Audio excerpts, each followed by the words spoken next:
Araw-araw nakikita sa balita. Bahala na kayo sa apelido. Ayaw magpagawa ng itin. Meron din sa mga fantasy na gusto niyang una niyang magawa na saksi ako. Kung gusto mo ng gulo, dun sa labas.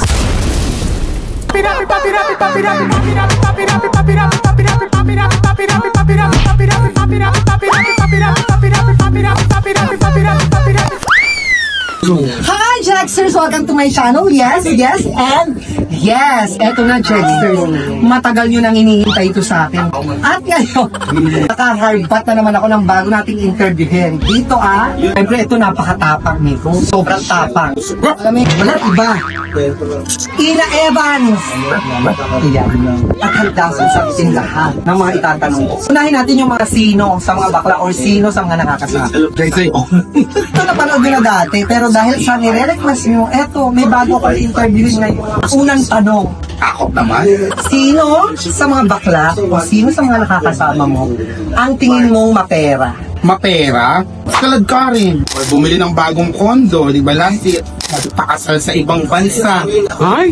Araw-araw nakikita sa balita. Lumalabas kami, laging nakadress, nakatakong. Yung bag, laging kong Defendi, Gucci, puro designer. Talagang mapera ka, kalad ka. Sino naman ang tingin mong maharot? Yung maharot na malandi, yung ganun. Ikaw! Hindi nga, sa iba pa. Na bakla na nakakasama natin ang maharot, bukod sa atin. Oo, siyempre. Ako na sani. Parang lahat naman ng bakla, malandi. Hirap pa. Si Aaron, Maniego? Malandi ko si Aaron? Tingin ko sa kanya, mahimhit. Kasi magkakasama kami nun. Eh, kung nagko-content siya, lagi siya kinikilig sa mga lalaki niya. Sino naman ang pinakadugyo? Dugyot? Oo. Ang English. Parang wala naman. Meron. Sino? Mahirap ka. Hindi ko lang. Kahit yung nakasalubong dugyot naman ito. Bukod sa'yo Mahirap naman mag-rap. Dugyot? Alam ko kaya mo pangalanan. Sino ba si Juliana? Juliana! Bahala na kayo sa apelido. Ayaw magpagawa ng itin. Baka lang doon ang ano niya, ang swerte. Okay. Tingin mo naman, sino naman yung nakikipag-away ng dahil sa lalaki? Ang hirap naman ito, parang lahat ako dugyot. Nakikipag-away para sa lalaki. Sino ka? Wala naman ako nakikita ang basagulera ng dahil sa lalaki. Totoo ba?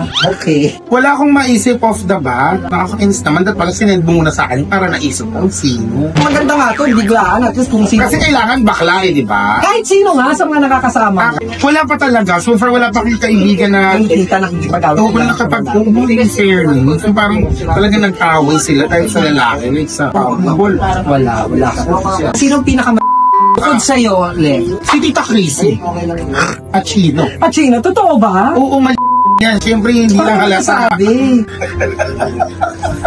Minsan may mga king na tinatanong niya sa akin, meron din sa mga fantasy na gusto niyang una niyang magawa na saksi ako.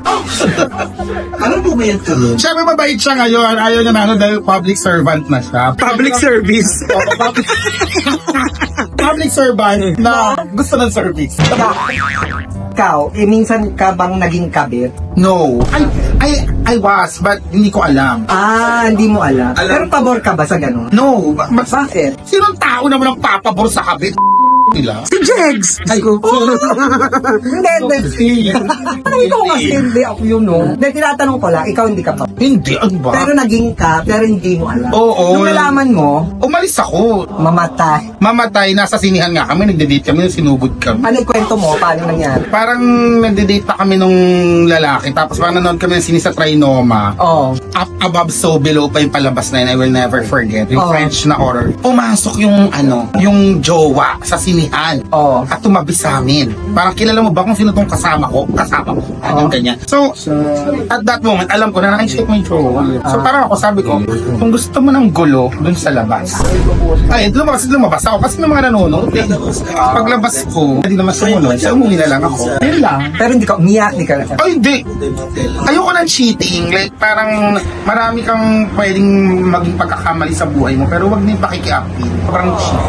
Iyak tuloy si Jegs. Sabi ni Diron? Pag naiwasan mo, ibig sabihin perfect ka. Ay, hindi Hindi daw maiiwasan, kaya nga, Diba? hindi pa si Ron, naintindihan.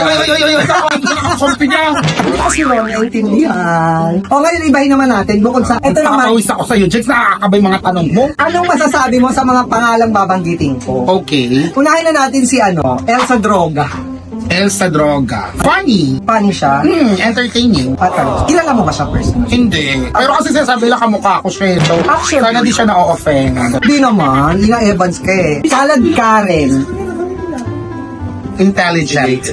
Sobrang idol ko si Ate Jervs in terms of the way she speaks, very eloquent, tapos very class. Si Matmat or Matrika Sepen. Iconic. Aura. Aura. Bad. Ah, That's my bad. why? Ito in a positive way kasi parang she's a fighter, di ba? Parang lalo na yun sa nangyari sa kanya. In the past, parang talagang na-claim niya pa rin yung sarili niya. So, for me, that's still a bad. Kasi bad na tawag sa kanya before dahil sobrang maangas siya, palaban siya, hindi niya umarte, sumayaw, and then after nung incident niya, nakabangon siya. Vice ganda. Meme? Oo. Mother! Mother. Yun talaga ang tingin ko, minsan nga mas tingin ko mas nanay sa kaysa sa nanay ko. Kay Francine Garcia. Ate Francine, bubbly. Super kalog ng personality niya and nagkakilala lang talaga kami on the wrong foot. Pero nung after namin nung maging okay kami, nakilala namin yung isa't isa, sobrang sarap niyang maging kaibigan. Ito pa kasi. Oh. Sa mga hindi nakakalam, ngayon nag-viral sila dating hindi pagkakaintindihan sa social media. Ano yun eh? Pandemic. Ano ba pinagmulan nun? May 2020 yun. So lockdown to. Or 2021. Anong pinagmulan? Wala kasi di ba meron silang sariling may separate shows sila ni Juliana na may interview silang mga Queen parang something gano'n. Oo, may interview silang mga beauty queens din na brand. And then parang si Barbie and si Lars ay magkaaway that time. Okay. Nag-interview nila separately pero parang lalong nagpo yung issue ng away ng dalawa because of that separate interview. And then ngayon yung mga fans nag-aaway-away. Tapos parang yung naglalay ba, nagtanong lang din sa akin ng ano masasabi ko about that incident. So sinabi ko lang na sana hindi na lang sila nag-interview ng tig-isa kasi marami yung mga awan. Parang tingin mo pinag-awan. Oo, kasi ngayon parang si may nagsumbong kay Ate Francine. Kasi Ate Francine nanood nung live na, so what's the tea? Parang pag-usapan natin pa sa live ko. And really think about what you post kasi it will all boils down naman depending yan sa explanation na tipo. So in yung live ko rin, punta ako sa live niya. Pagkapunta ko doon, andun na si Juliana. Kayong dalawa ni Francine o kayong tatlo nila? Tatlo kami. Ah, pa din yun. Oo. Yung mga nag-upload nandun pa naman sa inyo. Pero ngayon, okay na kayo. Oo, tapos na yun. Like actually right after that live, nung in-end na, nag-usap kami ni Ate Francine off the video na off cam. Hindi okay naman kami. Kung ano na, siguro na pandemic lang talaga, sobrang heightened ng emotion, bagot.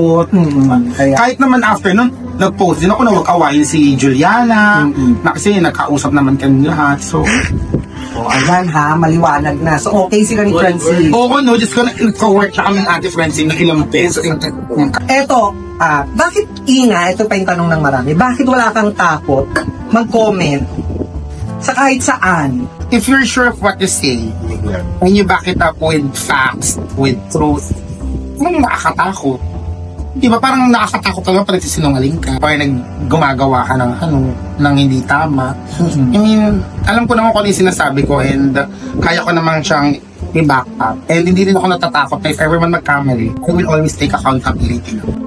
Ganyan siya katao. At kung nagustuhan niyo to, please like, share, and subscribe. And don't forget to click the notification bell para updated kayo sa aking mga bagong vlog. Bye, Jexters! Pop it up.